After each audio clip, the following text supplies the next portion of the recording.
Choqué, inespéré, incompréhensible. Tant de mots pour décrire la semaine que vient de vivre Arsenal. Et très sincèrement, si Arsenal était de retour. Head down like I was nothing but loyal to you and for the start. You changed up on me and so as things were getting hard. I've always seen. Qui l'eût cru? Gagner contre City et Liverpool en un espace de 4 jours, c'est purement un exploit sportif de la part des hommes d'Arteta. Et d'ailleurs, il faut lui rendre hommage à celui-là, puisqu'il a transformé ce club en un espace de 6 mois, et cette équipe est devenue méconnaissable. D'accord, il ne faut pas s'arrêter à ces 2 victoires-là, mais quand même, je trouve que ces derniers temps, Arteta a insufflé quelque chose de nouveau dans cette équipe, et c'est vraiment intéressant. Et on est tous d'accord pour dire que Arsenal est un club légendaire, et que c'est triste de le voir dans cette situation. Vous rendez-vous compte, 9ème de Première Ligue, il ne mérite pas cette place. Je pense sincèrement qu'Arsenal peut inverser la tendance dès la saison prochaine. Et je pense que ça passera par 3 choses essentielles. Pour commencer, le mercato, pour bâtir une équipe solide, surtout en défense. La deuxième étape, c'est la préparation. Cette année, avec Unai Emery, ils n'ont pas eu une préparation solide. Et la dernière étape est un peu particulière, il s'agit de la réussite. Oui, c'est bien entendu, la réussite. Je m'expliquerai plus tard. Donc pour commencer, le mercato. Arsenal a toujours eu un lien fort avec les mercatos. Toujours lié avec de grands joueurs, mais au final, pas grand chose. C'est assez triste pour cette équipe, mais c'est comme ça. Les dirigeants ne veulent pas vraiment débourser d'argent, et du coup cette équipe galère. Mais enfin bref, je pense que cette équipe d'Arsenal n'a pas forcément besoin d'acheter énormément de joueurs, mais des joueurs stratégiques, à des postes bien précis. Arteta a de grandes ambitions pour le club, et pour cela, il est nécessaire de renforcer l'équipe. Et ce mercato s'annonce crucial et en même temps super intéressant. Je m'explique. Les clubs ont subi de plein fouet la crise économique qui découle de l'épidémie. Vraiment, ce mercato s'annonce être intéressant. De nombreuses bonnes affaires s'annoncent pour les clubs comme Arsenal et c'est le moment d'en profiter, je pense. Du coup, les joueurs, qui coûtaient des prix exorbitants, coûtent beaucoup moins cher. Par exemple, Sané, pour 50 millions d'euros au Bayern de Munich. Bref, ce n'est pas une vidéo pour le mercato, donc ne nous étalons pas dessus. Si vous voulez une vidéo sur le mercato, n'hésitez pas à me le dire en commentaire. Pour revenir au cas d'Arsenal, je pense qu'il serait crucial de boucler le dossier de Thomas, le milieu de l'Atlético Madrid, qui est quasiment sûr de signer. Seulement, on connaît tous les quasi sûrs avec Arsenal, et quand on voit l'équipe qu'ils auraient pu avoir. Enfin bref, ce milieu portera selon moi une bonne stabilité défensive, ainsi qu'une profondeur dans l'effectif des Gunners.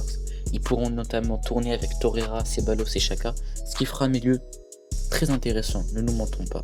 Ensuite, sachant que Saliba est de retour de prêt de Saint-Etienne, les Gunners doivent obligatoirement, selon moi, acheter un autre défenseur central. Ils ne peuvent pas se permettre de tourner comme ils ont tourné cette année. Et c'est pourquoi j'ai pensé à plusieurs défenseurs. Donc sélectionner 3 défenseurs, comme Samuel Umtiti, Jiménez de l'Atlético Madrid et Malang Sarr, un jeune défenseur de l'OGC Nice. Arsenal ne doit pas se renforcer que défensivement, mais aussi offensivement, avec, je pense, un milieu offensif tel que Coutinho, capable de créer des espaces et en même temps faire jouer les autres, puisque, je le rappelle pour ceux qui ne le savaient pas, mais Ozil a été mis à l'écart et risque certainement de ne plus jamais jouer avec les Gunners. D'ailleurs, en ce moment, les tabloïds parlent d'un échange entre Matteo Guendouzi, mis à l'écart lui aussi par Mikel Arteta, et Coutinho, ce qui selon moi serait une excellente affaire pour les Gunners, parce que Coutinho, on le voit encore avec le Bayern, est en forme, et Matteo Guendouzi est totalement mis à l'écart, certainement pour problème de comportement. On n'a pas plus d'informations. Seulement le mercato c'est bien, mais il faut faire jouer les joueurs ensemble, et c'est pour ça qu'on passe à la deuxième partie, qui est la préparation. Arteta a tout intérêt de disposer de l'ensemble de son groupe avant la fin de la saison. Il doit aussi créer une sorte de noyau de groupe afin de créer un vrai collectif pour que les joueurs puissent à nouveau jouer ensemble. Et surtout, le plus important, c'est l'état d'esprit. Lorsqu'Arteta a repris le club, Arsenal a totalement changé d'esprit, du moins les joueurs. Ils couraient plus, ils faisaient plus de pressing, ils étaient plus disponibles. On l'a vu avec Ozil qui court 12 km contre... S'il insuffle à ses joueurs une mentalité de combattant, ils le rendront sur le terrain, comme on l'a vu face à Liverpool, comme on l'a vu face à Manchester City. Ce n'étaient plus des défenseurs, c'était des guerriers, littéralement, ils se jetaient pour avoir la balle. Enfin bref, c'est un peu à l'image de la mentalité de l'Atlético Madrid, un peu cette grinta, vous voyez. Au-delà de ça, Arteta doit préparer son groupe comme il le faut à la saison Première Ligue, car je pense que les joueurs n'auront pas beaucoup de séparation entre les 2 saisons, et à mon avis, la saison prochaine, on aura de grosses surprises, telles que Leeds United, Donc je pense très sincèrement que l'année prochaine en Première Ligue ça va être serré, ça va pas être comme cette année. Je pense que le championnat se disputera jusqu'à la fin. Ensuite le dernier point le moins contrôlable, c'est la réussite. Oui, ça a dû vous choquer quand j'ai parlé de ça en introduction, mais c'est vraiment important. Pour que cette équipe engrange assez de confiance afin de reproduire ce genre d'action, il faut obligatoirement que ça passe par une grosse série de victoires.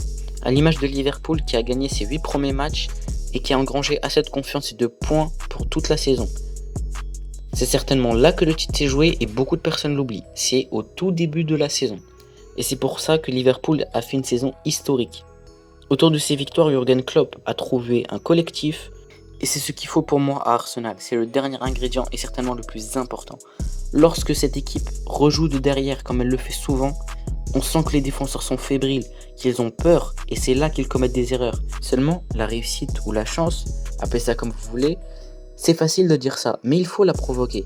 Et c'est pour ça qu'Arsenal doit performer. Cette équipe nécessite une grosse dose de confiance et c'est pour ça que je pense sincèrement qu'Arsenal est en train de mettre en place une vraie équipe, un vrai noyau, une vraie idéologie de jeu. Et ça s'annonce être intéressant pour l'année prochaine. À suivre. Voilà, c'était tout pour moi. J'espère que vous avez apprécié la vidéo. Si c'est le cas, n'hésitez pas à m'aider en mettant le petit pouce bleu, le commentaire et abonnez-vous si ce n'est pas déjà fait.